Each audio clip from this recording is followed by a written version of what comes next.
Doctor Lalit Kumar Goyal. ನಾನು ಮಾತನಾಡಿನಲ್ಲಿ Harsh dental ಕ್ಲಿನಿಕಲ್ಲಿ practice ಮಾಡ್ತಾ ಇದ್ದೀನಿ. ಸೊ ಇಲ್ಲಿ 16 ವರ್ಷದಿಂದ ಪ್ರಾಕ್ಟೀಸ್ ಮಾಡ್ತಾ ಇದ್ದೀನಿ.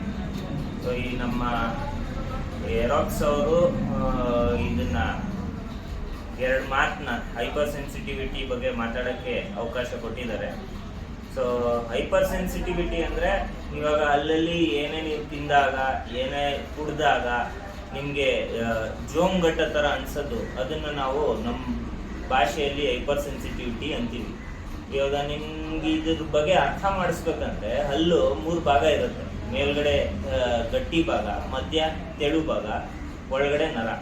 ಸೊ ಈ ಮೇಲ್ಗಡೆ ಗಟ್ಟಿ ಭಾಗ ಏನಿದೆಯೋ ಅದು ಸವಿಯೋದ್ರಿಂದ ನಮಗೆ ಈ ಜೋಂಗಟ್ಟೋದು. ಸೊ ಈ ನೀವು ನೀರು ಕುಡಿದಾಗ ಕರೆಂಟ್ ಶಾಕ್ ಹೊಡೆಯೋ ಥರ ಅನ್ಸೋದು, ಅದು ಮೇಲ್ಗಡೆ ಭಾಗ ಸವಿಯೋದ್ರಿಂದ ಆಗೋದು. ಸೊ ಅದು ಹಲವಾರು ಕಾರಣಗಳಿಂದ ಸವಿಯುತ್ತೆ.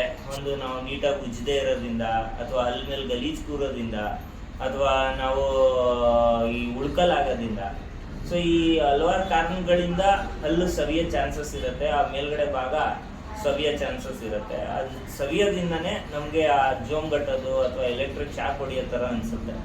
ಸೊ ಅದನ್ನು ನಿಜ ಹೇಳ್ಬೇಕಂದ್ರೆ ಸ್ಟಾರ್ಟಿಂಗ್ ಸ್ಟೇಜಲ್ಲಿ ಇದ್ದರೆ ಪೇಸ್ಟ್ ಮುಖಾಂತರನೋ ಅಥವಾ ನೀವು ಬ್ರಷಿಂಗ್ ಟೆಕ್ನಿಕ್ ತಪ್ಪಿದ್ರೆ ಅದನ್ನು ಸರಿ ಮಾಡಿನೋ ನಾವು ಸರಿಪಡಿಸ್ಬೋದು.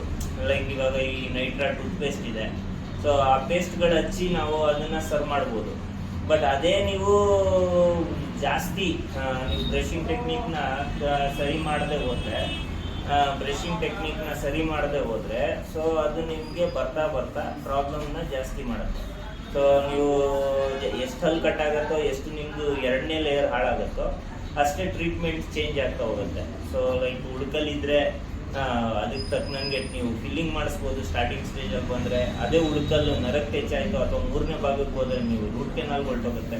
ಸೊ ಅದು ಡಿಪೆಂಡ್ ಆಗುತ್ತೆ. ಅದು ನೀವು ಡಿಸೈಡ್ ಮಾಡೋಕ್ಕಾಗಲ್ಲ, ಅದು ನಾವು ಡಿಸೈಡ್ ಮಾಡೋಕ್ಕಾಗಲ್ಲ. ಅದು ಯೂಶಲಿ ಚೆಕ್ ಮಾಡಾದ್ಮೇಲೆ ಎಕ್ಸ್ರೇ ನೋಡಿ ಎಕ್ಸ್ರೇ ಡಿಸೈಡ್ ಮಾಡುತ್ತೆ ನಾವು ಯಾವ ಟ್ರೀಟ್ಮೆಂಟಿಗೆ ಕೈ ಹಾಕಬೇಕು, ಅಥವಾ ನೀವು ಯಾವ ರೀತಿ ನಮ್ಗೆ ಸಿಂಪ್ಟಮ್ಸ್ನ ಪ್ರೆಸೆಂಟ್ ಮಾಡ್ತಿರೋ, ಮೀನ್ಸ್ ನೋವಿದೆಯೋ, ಬರೇ ಜೋಮ್ ಅಂತಿದೆಯೋ, ಅದ್ರ ಪ್ರಕಾರ ಡಿಸೈಡ್ ಆಗುತ್ತೆ. ಸೊ ಹೈಪರ್ ಸೆನ್ಸಿಟಿವಿಟಿ ಬರೇ ಇದು ನೀರು ಕುಡ್ದಾಗ ಜುಮ್ ಅನ್ನೋದು ಅಥವಾ ಊಟ ತಿಂದಾಗ ಎಲೆಕ್ಟ್ರಿಕ್ ಶಾಕ್ ಹೊಡೆಯೋದು, ಅದು ಬರೇ ನಮ್ಗೆ ಬರೋ ಅಂಥ ಸಿಂಪ್ಟಮ್. ಬಟ್ ಯಾಕೆ ಆಗ್ತಾ ಇದೆಯೋ ಅದು ನಾವು ನೋಡ್ದಂಗೆ ಮಾತಾಡೋದು ತಪ್ಪಾಗತ್ತೆ, ಅಥವಾ ನೋಡ್ದಂಗೆ ಹೇಳೋಕ್ಕಾಗಲ್ಲ. ಸೊ ಅದಕ್ಕೋಸ್ಕರ ಸೊ ಯಾವಾಗಲೂ 6 ತಿಂಗಳಿಗೆ ಒಂದ್ಸಲಿ ಡೆಂಟಲ್ ವಿಸಿಟ್ ಇರಲಿ. ಅದರಿಂದ ಏನಾಗುತ್ತೆ, ಸೊ ನಿಮ್ಮ ಪ್ರಾಬ್ಲಮ್ಸ್ ನಿಮ್ಗೆ ಸ್ಟಾರ್ಟಿಂಗ್ ಸ್ಟೇಜಲ್ಲೇ ಗೊತ್ತಾಗುತ್ತೆ. ನೀವು ಸ್ಟಾರ್ಟಿಂಗ್ ಸ್ಟೇಜಲ್ಲಿ ಅದನ್ನು ಸಾಲ್ವ್ ಮಾಡ್ಕೊಳ್ಬೋದು. ನೀವು ಬ್ರಷಿಂಗ್ ಟೆಕ್ನಿಕ್ಕು ಯಾವಾಗಲೂ ಅಷ್ಟೇ ಟಿ ವಿಯಲ್ಲಿ ತೋರಿಸೋದು ಅಥವಾ ಯೂಟ್ಯೂಬಲ್ಲಿ ತೋರಿಸೋದು, ಎಸ್ಪೆಷಲಿ ಇವಾಗ ಯೂಟ್ಯೂಬ್ ಡಾಕ್ಟ್ರುಗಳು ಬೇಜಾನ್ ಜನ ಆಗ್ಬಿಟ್ಟಿದ್ದಾರೆ. ಯೂಟ್ಯೂಬಲ್ಲಿ ಈ ಪದಾರ್ಥ ಆ ಪದಾರ್ಥ, ಈ ಲೈಕ್ ಉಪ್ಪು, ನಿಂಬೆಹಣ್ಣು, ಬೇಕಿಂಗ್ ಸೋಡಾ, ಇದ್ಲು ಇವೆಲ್ಲ ಹಾಕಿ ಉಜ್ಜೋದು ಅಭ್ಯಾಸ ಮಾಡ್ಕೊಂಡಿದ್ದಾರೆ ಜನಗಳು ಹಲ್ಗಳನ್ನ ಸರಿ ಮಾಡೋಕ್ಕೆ ಅಥವಾ ಹಲ್ಗಳನ್ನ ವೈಟ್ ಮಾಡೋಕ್ಕೆ. ಸೊ ಇದು ಸಿನ್ಸಿಯರ್ ಅಡ್ವೈಸು. ಸೊ ನೀವು ಟೂತ್ ಪೌಡ್ರ್ ಯೂಸ್ ಮಾಡಿ, ಯಾವುದೇ ಕಾರಣಕ್ಕೂ ಈ ಹಲವಾರು ಪದಾರ್ಥಗಳನ್ನ ಯೂಸ್ ಮಾಡಿ ಹಲ್ಗಳನ್ನ ಹಾಳು ಮಾಡ್ಕೊಬೇಡಿ. ಸೊ ಮಿಕ್ಕಿದ್ದು 6 ಮಂತ್ಸ್ ವಿಸಿಟು ಜಸ್ಟ್ ನಿಮ್ಮ ಫಾಲೋ ಅಪ್ಗೋಸ್ಕರ. ಯಾಕೆ ಹೇಳೋದಂದರೆ ನಿಮ್ಗೆ ಹೆಲ್ಪ್ ಆಗಲಿ, ಸ್ಟಾರ್ಟಿಂಗ್ ಸ್ಟೇಜಲ್ಲಿ ನಿಮ್ಮ ಪ್ರಾಬ್ಲಮ್ ಗೊತ್ತಾಗಲಿ.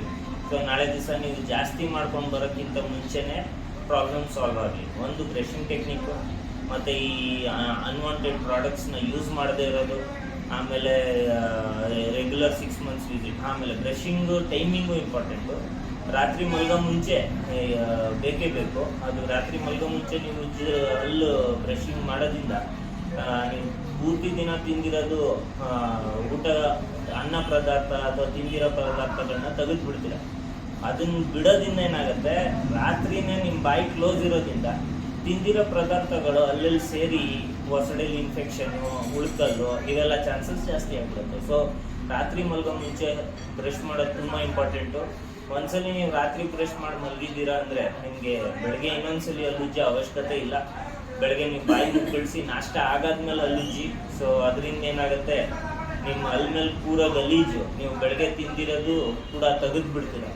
ಸೊ ಹಲ್ಲಲ್ಲಿ ಊಟ ಸೇರ್ಕೊಳ್ಳೋ ಟೈಮಿಂಗು ತುಂಬ ಕಡಿಮೆ ಆಗಿಬಿಡುತ್ತೆ.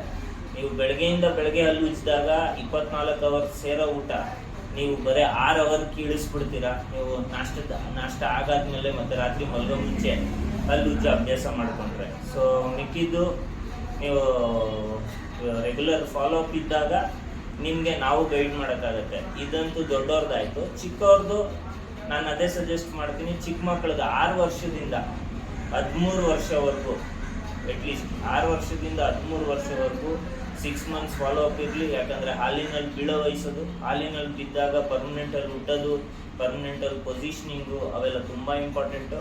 ಸೊ ಹಾಲಿನಲ್ಲಿ ನೆಗ್ಲೆಕ್ಟ್ ಮಾಡಬೇಡಿ. ಎಷ್ಟೋ ತಂದೆ ತಾಯಿಗಳು ಹೆಂಗೋ ಬೀಳುತ್ತೆ ಅಂತ ನೆಗ್ಲೆಕ್ಟ್ ಮಾಡ್ತಾರೆ, ಅದು ತುಂಬ ತಪ್ಪು ಮಾಹಿತಿ. ಯಾಕಂದರೆ ಹಾಲಿನಲ್ಗಳು ಪರ್ಮನೆಂಟಲ್ಗಳಿಗೆ ದಾರಿ ಥರ. ಸೊ ಅವುಗಳನ್ನ ನೀವು ನೀಟಾಗಿ ಇಟ್ಕೊಬೇಕು.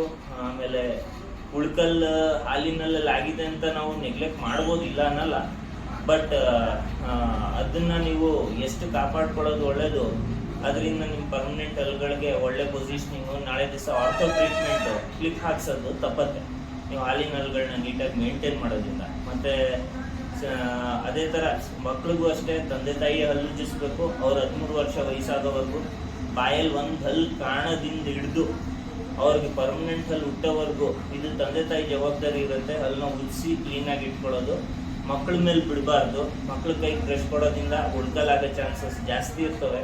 ಹಾಲಿನಲ್ಲಾದರೆ ಒಂದು ವೇಳೆ ನಾವು ನೆಗ್ಲೆಕ್ಟ್ ಮಾಡ್ಬೋದು, ಬಟ್ ಪರ್ಮನೆಂಟ್ ಹಲ್ಲಲ್ಲಿ ಉಳ್ಕಲಾಯಿತು ಅಂದರೆ ಟ್ರೀಟ್ಮೆಂಟ್ ಕೈ ಹಾಕಲೇಬೇಕಾಗುತ್ತೆ. ಸೊ ಅಂಥ ಅವಕಾಶ ಬರದೇ ಇರಲಿ. ಸೊ ಅದಕ್ಕೋಸ್ಕರ ನೀವು 6 ತಿಂಗಳಿಗೆ ನಿಮ್ಗಾಗಲಿ ಮಕ್ಳಿಗಾಗಲಿ ವಿಸಿಟ್ ಕೊಟ್ಟು ಚೆಕಪ್ ಮಾಡಿಸಿ ನಿಮ್ಮ ಪ್ರಾಬ್ಲಮ್ಸ್ಗಳನ್ನ ಸ್ಟಾರ್ಟಿಂಗ್ ಇನಿಷಿಯಲ್ ಸ್ಟೇಜಲ್ಲೇ ಸಾಲ್ವ್ ಮಾಡ್ಕೊಳ್ಳೋದು ಒಳ್ಳೇದಂತ ನಾನು ಅಂದ್ಕೊಂಡಿದ್ದೀನಿ. ಮತ್ತು